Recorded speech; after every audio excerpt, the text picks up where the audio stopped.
आपके पास जो है अब समय तो है नहीं, आपकी तैयारी भी अच्छी खासी होगी, बट फिर भी कई बार ऐसा होता है जिसका रुका होगा पेपर वो समझ सकते हैं एक दो नंबर से कि उनको लास्ट में लगा कि अरे इस क्वेश्चन का आंसर तो इस तरीके से करना चाहिए। वो भी चीजें मैं आपको बताऊंगी। और कल मैंने आपको जब तुक्का वाली वीडियो बनाई तो उसमें कुछ लोग कमेंट कर रहे थे कि आप इसको डिटेल में बताइए कि किस ऑप्शन में हमें किस तरीके से जो है इसको राइट रॉन्ग करना है, क्योंकि सीटेट में पूरा लिखा रहेगा और नीचे छोटा सा लिखा रहता है इसमें से कौन सा नहीं है कौन सा सही है।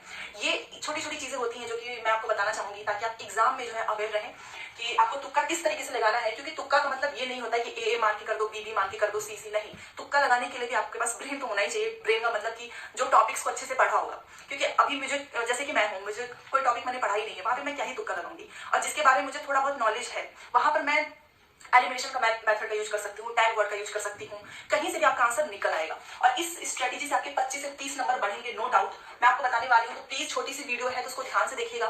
सबसे पहले मैं यहाँ पे स्टार्ट करती हूँ कि आपको एग्जामिनेशन हॉल में आपका जो फॉर्मेलिटीज होती है, रोल नंबर हो गया, ये सारी चीजें अच्छे से फिल कर लेना, उसमें कोई गलती मत करना, ठीक है। सिग्नेचर वगैरह देख लेना और डाउट हो तो आप इन्विजिलेटर से पूछ सकते हैं।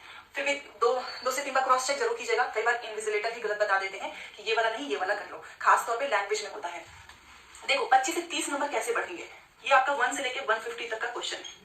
सबसे पहले आपको क्या करना है कि जो आपका स्ट्रॉन्ग है, फॉर एग्जांपल किसी को मैथ से बहुत डर लगता है तो मैथ को करने की जरूरत नहीं है स्टार्टिंग में, तो आपका पूरा समय ले लेगा।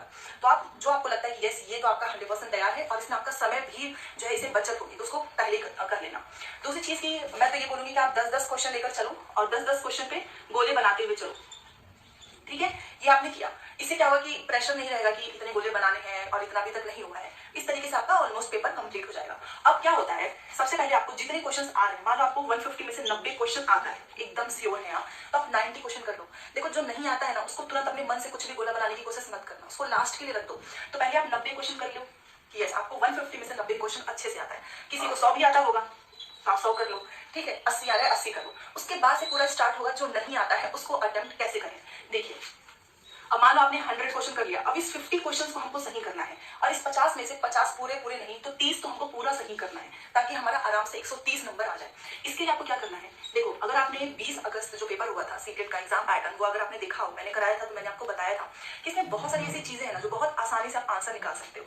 क्वेश्चन बहुत लेंदी आएगा, पढ़ते पढ़ते आप भूल जाएंगे, आपके पास समय भी नहीं रहेगा क्योंकि एग्जामिनेशन हॉल में बहुत ही ज्यादा टाइम लगता है, इवन टाइम भी कम पड़ता है। तो उस केस में आपको क्या करना है, आपने क्वेश्चन को अच्छे से पढ़ा, 3, 4, 5 इतने लेंथी में क्वेश्चन होते हैं। अब आप आंसर करिए, क्वेश्चन भूल गया कोई बात नहीं। मैं एक चीज बोलूंगी, मैं हमेशा ये चीज फॉलो भी करती हूँ। आप ऑप्शंस देखिए A B C D, इसमें से 3 ऑप्शंस ऐसे होंगे जो ऑड होंगे, एक होगा जो इवन होगा।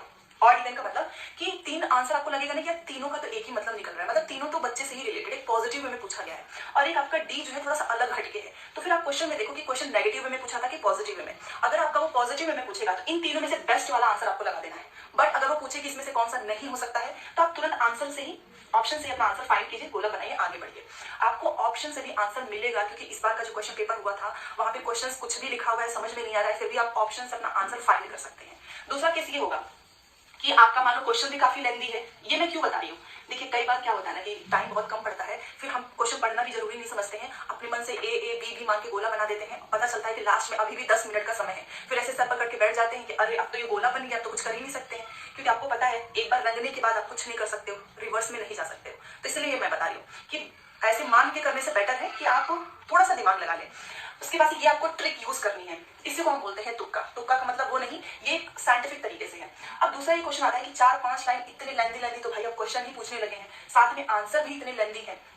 तो आप ध्यान दीजिएगा, अगर क्वेश्चन पॉजिटिव में पूछता है ना तो कई बार ऐसा सीटेट में हुआ है कि जो आंसर में 3-4 लाइन में जो लिखा होता है ना वो हमेशा सही होता है। अब समय कम है आपके पास, तो बेटर यही होगा कि जो लेंदी, जो सबसे लंबा आंसर लिखा है उसी को हम सही मान लें। लंबा आंसर का मतलब ये जो ABC में जो 3 पॉइंट्स लिखे हैं ना, वो पूरा पॉइंट वो डी में कवर कर लेता है एक ही साथ। तो लॉन्ग आंसर्स हमेशा आपके सही होंगे। ध्यान दीजिएगा बस कि क्वेश्चन पॉजिटिव में पूछेगा तो पॉजिटिव वाला लेंदी आंसर करना, नेगेटिव में पूछेगा तो नेगेटिव वाला, समझ गए। तो लेंदी आंसर हमेशा सही होंगे।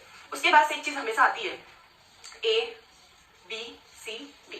कई बार ऐसा होता है कि जब हम क्वेश्चन पेपर को पढ़ते हैं तो यहाँ पर लिखा होता है केवल A केवल B, यहाँ पे लिखा होता है बोथ और यहाँ पे लिखा होता है ऑल ऑफ द अबव। हम इसमें कंफ्यूज हो जाते हैं, क्यों?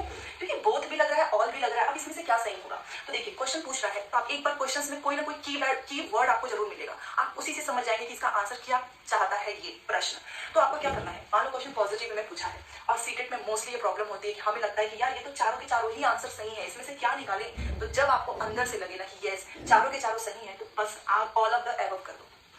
चीज और मैंने देखा है कि आप पहली बार में जिस क्वेश्चन का आंसर आपको लगता है ना कि यही होगा, तो वही करके आओ, जो क्योंकि हम जब सेकंड थॉट हमारे मन में आता है हम चेंज करते हैं, फिर घर पे आते हैं कहते हैं यार मैंने तो पहले ए पे टिक किया था, फिर बाद में मैं बी पे कर दी या कर दिया, तो ये दिक्कत होती है।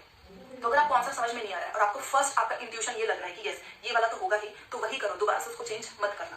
और अगर आपको लगे कि चारों के चारों ही आंसर सही है और वहां पर ऑल ऑफ द एबव का ऑप्शन है, तो उसको गोला बनाओ, क्योंकि सीटेट में बोथ और सभी सही है, ये वाले ऑप्शन हमेशा सही माने जाते हैं। ये मैं आपको ऐसे ही नहीं बता रही हूँ, जितने भी क्वेश्चन पेपर हुए हैं ऑलमोस्ट मैंने कंप्लीट करवाया है, तो वहीं से मुझे भी पता चला है, बिना किए तो किसी को पता नहीं चलेगा। दूसरी चीज ये आती है कि बोथ वाले ऑप्शन भी मोस्टली सही होते हैं, जैसे कि ए एंड बी। कई बार ऐसा हुआ कि ऑल ऑफ द एबव भी है, बोथ है, तो आपको ध्यान देना है कि कहीं इसमें से कोई एक पॉइंट ऐसा तो नहीं है जो नेगेटिव वे में है। तो अगर आपको लगता है कि डी में कुछ नेगेटिव है या फिर जरूरी नहीं है कि पूरा ही सही हो जाए, तो आपको ध्यान देना है कि दो में अगर आपको पॉजिटिव मिल रहा है तो बोथ वाले ऑप्शन पे जाओ, अगर आपको तीनों में मिल रहा है तो ऑल ऑफ द एबव पे जाना है। ठीक है, ये मैंने आपको बता दिया ऑप्शंस का। अब दूसरा है एलिमिनेशन मेथड। इस बार मैं आप सभी को एसएसटी का पेपर करा रही थी, इवन सीडीपी भी कराया है, ईवीएस भी, जो भी मैंने सब्जेक्ट कराए हैं, उसमें मैंने एक चीज हमेशा आपसे बोला है कि मैच ऑफ द फॉलोइंग सही है गलत है, और जो भी मिलान करने वाले आते हैं ना, पहले लिखा रहेगा इस पहला दूसरा तीसरा चौथा, फिर नीचे ए का चौथा बी का दूसरा, इसमें आपको एक भी आ रहा है आप तुरंत एलिमिनेट करो, ए बी सी डी, ए का दूसरा, और अगर आपको लगता है कि यहाँ पर मिल गया है बस इसको टिक करो, आगे बढ़ जाओ। पूरा मिलान करने अगर बैठोगे तो कंफ्यूजन होगा, साथ में आपका टाइम भी जाएगा। तो एलिमिनेशन मेथड का यूज करना है।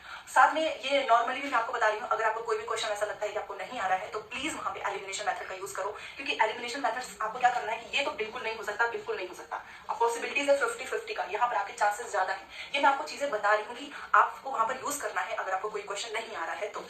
दूसरा है टैग वर्ड। आपने देखा कि कई बार मैं ऑप्शंस पढ़ती हूँ तो वहां पे केवल जब मुझे दिखता है तो मैं उसको पढ़ना भी जरूरी नहीं समझती। ये चीज आपको वहां पे करना है। क्यों पढ़ना है? जब पहले ही पता चल गया केवल है तो गलत ही होगा, टाइम भी बचाना है ना आपको, तभी तो आप 130 लेकर आओगे। बस तुक्का लगाने से, क्वेश्चन करने से नहीं, आपको टाइम सेव करना है पैसेज के लिए, वो ज्यादा जरूरी है, नहीं तो पैसेज को तुक्का में लगा के आओगे।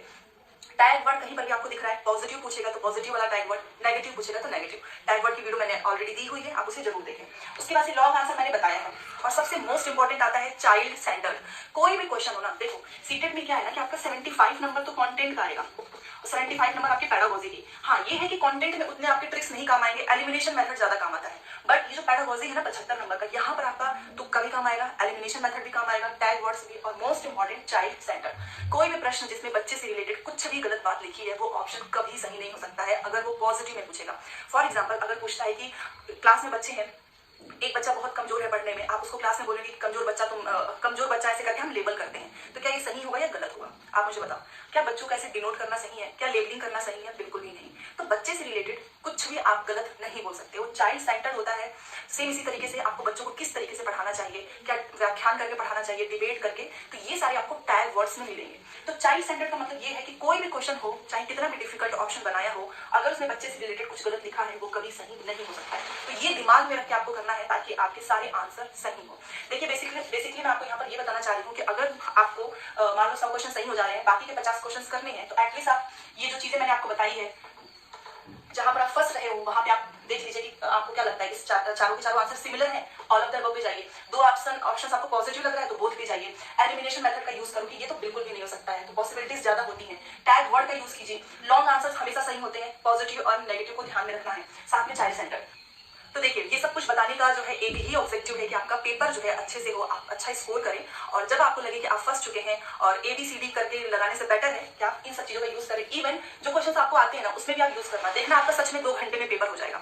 2 घंटे में पेपर होगा, 30 मिनट्स रहेंगे आपके पास अच्छे से देखने के लिए कि कहीं कुछ गोला